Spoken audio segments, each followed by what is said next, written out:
അതെ, നിങ്ങൾ ഈ കാറിനൊന്നും കൈയേട്ടാൻ പാടില്ല. കാരണം എന്താണെന്നറിയോ, നിങ്ങളെ ചെറിയ പിള്ളേരാ, നിങ്ങളതിനൊക്കെ തട്ടിക്കൊണ്ടുപോയി. നിങ്ങൾ എന്തിനാ കാറിന് കൈയേട്ടി? വീട് എവിടെയാ നിങ്ങളെ? മുതല. എൻ്റെ മക്കളെ, നിങ്ങളെ കൊണ്ടുപോയിട്ട് കിഡ്നിയും കണ്ണൊക്കെ കുത്തിയെടുത്തിട്ട് അങ്ങനെ സംഭവങ്ങളുണ്ട്.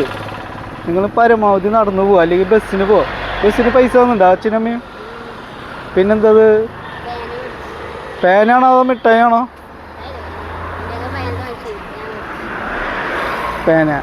അപ്പോൾ പേന മേടിക്കാൻ അച്ഛൻ്റെ അടുത്ത് ചോദിച്ചോളൂ, അപ്പം അച്ഛൻ തരില്ലേ? നിങ്ങളതിനിപ്പോൾ ഞാൻ കൊണ്ടുപോയെന്ന് വിചാരിക്കുക, ഇവിടെ CCTV ഉണ്ടാവും. നിങ്ങളതിനെ ഞാൻ കൊണ്ടുപോയി നിങ്ങളെ ആ സ്റ്റോപ്പിൽ ഇറക്കിയിട്ട് അവിടെ CCTV ഉണ്ടാവില്ല. ചിലപ്പോൾ നിങ്ങളെ ഇങ്ങനെ മിസ്സായി എന്ന് വിചാരിക്കേ. മിസ്സായി കഴിഞ്ഞാൽ ഈ ചേട്ടൻ്റെ വണ്ടിയിൽ കയറി നിന്ന് തെളിവുണ്ടാവും. പോലീസുകാർ ചോദിക്കും, ഈ ചേട്ടൻ്റെ വണ്ടിയിലല്ല വന്നത്. ആരെടുത്ത് ചോദിക്കുകയെന്ന് വെച്ചാൽ ക്യാമറയിൽ നോക്കുമ്പോൾ എൻ്റെ വണ്ടി നമ്പർ കാണുക. അപ്പോൾ എന്നല്ല പിടിക്കുക, ചേട്ടനല്ല പിടിക്കുക. നിങ്ങളതിനെ കൊണ്ടുപോകണ ഒരു ബുദ്ധിമുട്ടില്ല. നിങ്ങളെ കൊണ്ടുപോകാതിരിക്കുക. എന്താ കാരണം എന്നറിയാം, നിങ്ങളെ കൊണ്ടുപോയിട്ട് എന്തെങ്കിലും മിസ്സിങ് ആയാലേ അത് എന്നെ പിടിക്കും. എന്നല്ല, ഏതൊരു വാഹനമായാലും നിങ്ങൾ പരമാവധി പരിചയമുള്ള വണ്ടിക്കാരെ കൈയാട്ടിയിട്ട് പൊക്കോ.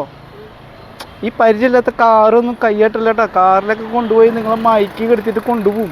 കിഡ്നി കണ്ണൊക്കെ കുത്തി കൊടുത്തിട്ട് വല്ല പിച്ചക്കാരായിട്ട് നിങ്ങളെ കൊണ്ടു നിർത്തും. അച്ഛനും അമ്മേനെയും പോലും കാണാൻ പറ്റില്ല. മനസ്സിലാവണ്ട? കാര്യമായിട്ട് പറഞ്ഞിട്ടാ, ഞാൻ തമാശ പറയല്ല കേട്ടോ മക്കളെ. നിങ്ങളൊന്ന്, എനിക്ക് ഉണ്ട് 2 മക്കൾ, അതുകൊണ്ടാണ് ഞാൻ പറഞ്ഞത്. നിങ്ങൾ പരമാവധി ബസ്സിന് പോവാ, അല്ലെങ്കിൽ നടന്നു പോ. ഈ ബസ്സൊക്കെ അങ്ങോട്ട് പോകണമല്ലേ, സീറ്റ് ഇഷ്ടംപോലെ ഉണ്ടല്ലോ. നാളെ മെല്ലക്കാരനെ ചെയ്തിട്ടാ അച്ഛനെ അമ്മയോട് പൈസ മേടിക്കുക.